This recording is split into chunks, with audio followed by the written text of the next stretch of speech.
Hola, ¿qué tal? Vamos a ver cómo calcular la rentabilidad de un departamento en Pozo mediante el uso de la tasa interna de retorno, la TIR. Al final se ve mucho en redes sociales cuando te hablan de cuando se compra en Pozo, que obtienes una plusvalía del 25% de entrega de llaves, que se revaloriza el piso y que es una ganga. Entonces, bueno, es una cosa que puede ser más o menos certera, pero hay que tener en cuenta también que estás movilizando capital de manera ilíquida y que estás adelantando dinero, estás financiando a la promotora para que construya, y es además un capital que no tiene retornos en flujo de caja hasta pasados los 3 años mínimo que suele durar una construcción. Por lo tanto, todo esto hay que tenerlo en cuenta y hay que incluirlo en el modelo de valoración y de proyección del rendimiento real de la inversión. Para ejemplificar este concepto, vamos a hacer dos casuísticas con el mismo ejemplo del inmueble. Vamos a hacerlo todo muy redondito, en que el inmueble estaría con un precio de 50.000 dólares, realizando una entrada al 25%, que suele ser lo habitual, y pagando el resto en cuotas mensuales, el resto de la cantidad, hasta el fin de la obra, que también suele ser algo bastante común en las promotoras, al menos enfocado en el mercado de Paraguay, ¿vale? Que es el más candente a día de hoy. También asumimos la plusvalía final de obra cuando acaba a los 3 años de un 25%. Por lo tanto, asumimos que ese año 3, o en este caso el principio del año 4, ya empieza con una plusvalía, con un valor del inmueble, quiero decir, de 62.500 dólares, que es esa revalorización del 25% que se dice de media que suele tener, ¿no? Entonces hay que entender que al final, cuando te dicen, no, se revaloriza un 25%, por ejemplo, si la obra dura 3 años, un 25% no deja de ser un 7,8, un 7,9 compuesto anual. Por lo tanto, ya estamos hablando de una rentabilidad que, bueno, de buen índice de renta variable, de un SP últimamente, etcétera, que es una rentabilidad muy buena, pero que a veces el 25% suena mucho, pero claro, el 25% en 3 años, habiendo puesto el capital en un vehículo con riesgo de ejecución además total, no parcial, ¿no? Y de liquidez, que tú no puedes en un momento dado retirar como si fueran unas acciones de Apple. Entonces, todo esto hay que tenerlo en cuenta. Estás asumiendo ese riesgo, por lo tanto hay que exigir rentabilidades atractivas. A ver, en cuanto a la TIR, al final hay que entender que la TIR es de las pocas métricas, por no decir la única, que mide el time value of money. Al final es la preferencia temporal del dinero. Hay que entender que en una inversión, si tú pones una línea temporal de lo que dura en años una inversión, hay pues dos actividades principales. El flujo de caja que sale de ti como inversor hacia el vehículo de inversión, y el flujo de caja positivo hacia ti, hacia el inversor, de ese vehículo, con esos rendimientos o posibles dividendos, flujos de caja que genere, hacia ti como inversor. Y no es lo mismo recibir determinados flujos de caja hoy que recibirlos de aquí a un año, que recibirlos de aquí a 5 años, cuánto recibes el año que viene, cuánto recibes de aquí a 3, cuánto recibes de aquí a 10. No es lo mismo desembolsar todo el capital en un inicio ya, en el año 0, o que desembolsar simplemente un porcentaje en el año 0, pero otro porcentaje en el año 2, otro en el año 5. Por lo tanto, durante una línea temporal de tiempo van habiendo flujos de caja tanto de ti hacia el vehículo de inversión como viceversa. Y es muy importante asumir cuándo lo estás poniendo, porque obviamente el valor del dinero cambia y no es el mismo hoy que de aquí a 5 años. Entonces, en este ejemplo, que asumimos que las obras duran 3 años y tú no tienes flujos de caja positivos hacia ti, porque no estás poniendo el inmueble en renta, porque al final se está construyendo, y lo que sí que estás haciendo es financiar la obra y están saliendo flujos de caja de ti hacia el promotor, sí que hay que tener en cuenta que no está saliendo todo desde un inicio, que tú vas a pagar una entrada inicial, pero vas a ir pagándolo en cuotas. Por lo tanto, eso también es algo a tener en cuenta. Por lo que, si tenemos en cuenta que primero no desembolsamos el capital en todo en un inicio, y también tenemos en cuenta que no recibiremos, en este caso que vamos a proyectar lo que sería una venta en la entrega de llaves sin haberlo puesto en alquiler en ningún momento, los únicos flujos de caja positivos que tendremos será el importe de la venta del inmueble en el año 4. Entonces, vemos que en el año 1 se nos están yendo unos 25.000 dólares para financiar tanto la entrada como las cuotas de ese mismo año. En el año 2 lo mismo respecto a las cuotas mensuales del pago de financiación durante la obra. Y el año 3 más de lo mismo. Aquí vemos que se financian las cuotas mensuales restantes. Por último, en enero de 2030 asumimos la venta por el precio indicado de 62.500 dólares, que sería asumir una revalorización del 25% de los 50.000 dólares puestos en el año 0, año 1 al firmar, digamos, la compra del inmueble en Pozo. Por lo tanto, al calcular la TIR, ponemos los flujos de caja, que son 3 salientes y 1 entrante en el año 4, y veríamos que en total nos quedamos con una TIR del 10,3%.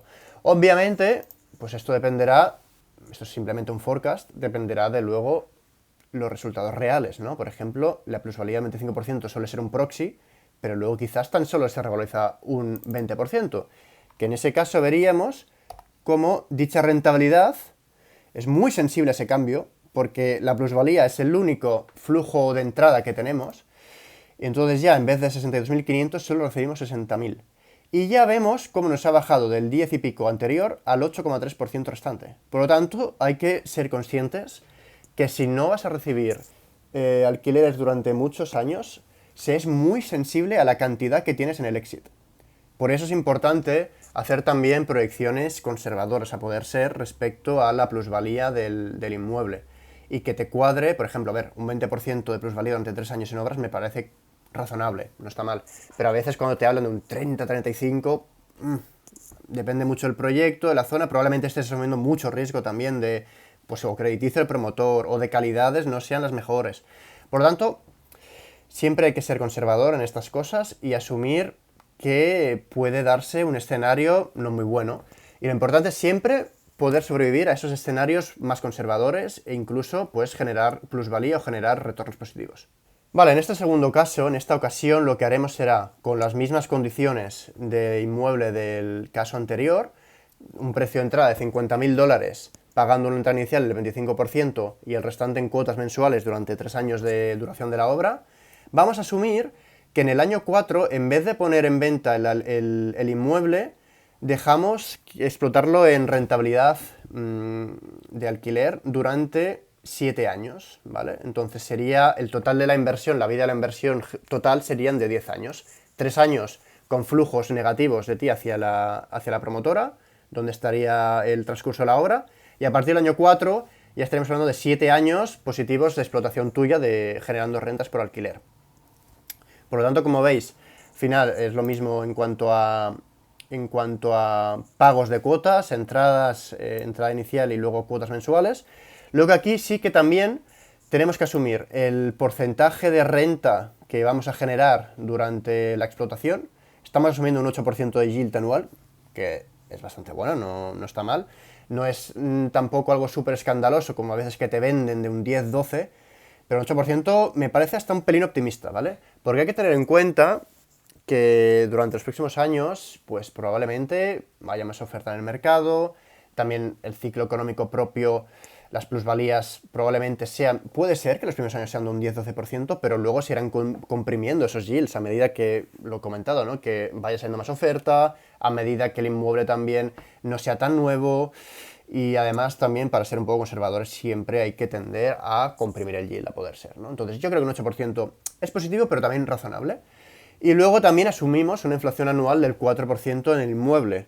Al final hay que entender que aparte de la rentabilidad generada en cuanto a alquiler, pues obviamente lo que es tu situación patrimonial, el valor patrimonial del inmueble va aumentando, y normalmente cuando miras a largo plazo machea la inflación.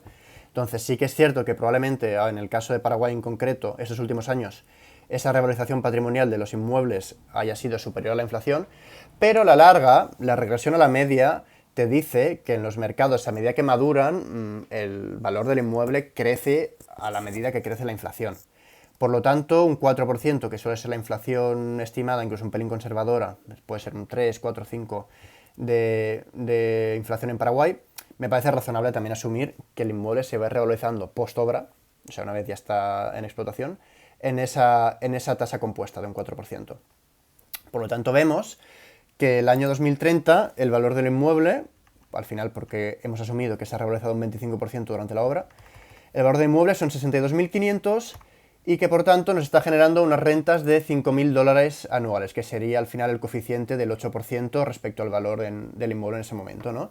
Entonces, Los flujos durante los 7 años de alquiler van subiendo porque siempre mantenemos el yield del 8%, pero actualizado a la situación y a la revalorización patrimonial del inmueble como tal, ¿no? Como vemos aquí, al final vemos que el año en 2031 sería lo que valía el año 2030 más el crecimiento de la inflación del 4%. Entonces vemos al final como durante estos 10 años tenemos 3 años de flujos negativos hacia el tipo de inversor, hacia el proyecto, hacia el vehículo de inversión, que en este caso es la financiación de la promotora, donde cual tú no generas rentas, por lo tanto todos son flujos salientes.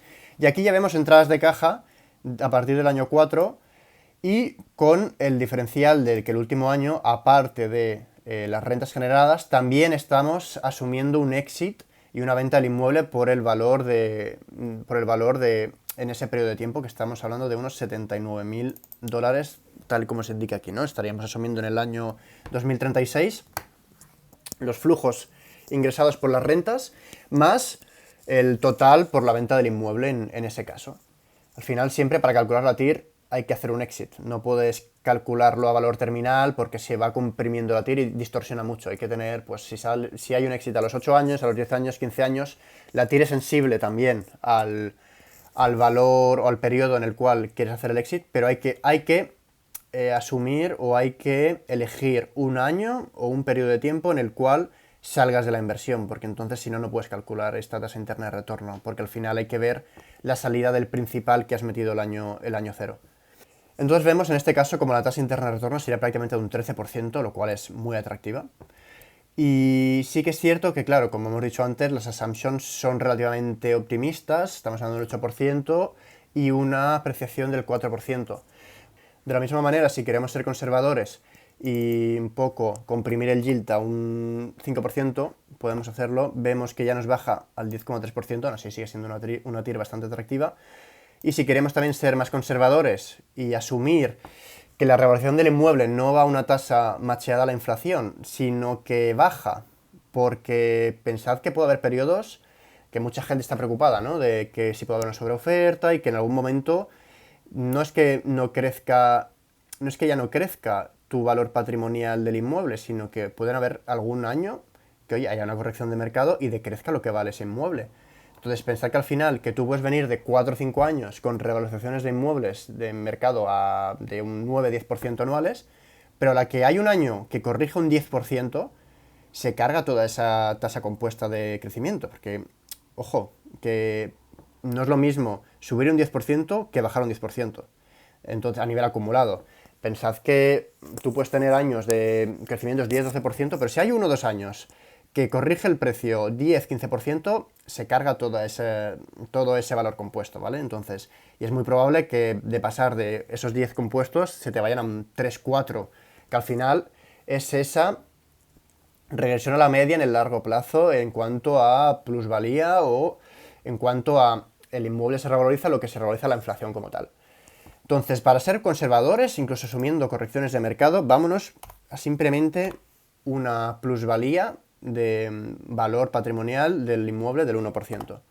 Entonces aquí ya nos vamos que que la métrica TIR nos va a un 8%. Entonces vemos que hoy en este caso, si se dieran estas condiciones, sería una operación bastante atractiva. Que obviamente hay que tener en cuenta que estos son números a grosso modo, que estamos obviando temas de gastos en mobiliario, tasas, posibles gastos adicionales por alguna reforma necesaria, de costes de gestión, etcétera, etcétera, etcétera. Luego habría que desgranar esos gastos y hacer una rentabilidad real más estimada y más sensata en el sentido de, oye, vamos a atomizar todos los gastos que proyectamos y hacer escenarios conservadores, pero a grosso modo, en esta situación, a modo de ejemplo, veríamos que si realmente estos fueran los únicos costes, sí que sería una operación atractiva. Pero repito, obviamente en proyectos reales y en la medida que queramos hacer un estudio de un análisis de inversión real, de una opción de inversión real, pues habría que desgranar también otro tipo de costes, ¿no? Como el equipamiento mobiliario que pueda suponer a la hora de la entrega de llaves, tasas, etcétera, etcétera, y es muy probable que ese yield se comprima y que esa rentabilidad se comprima. Pero bueno, al final la idea hoy era un poco explicar cómo se calcula de manera mucho más precisa y mucho más seria una rentabilidad a la hora de invertir en proyectos en Pozo.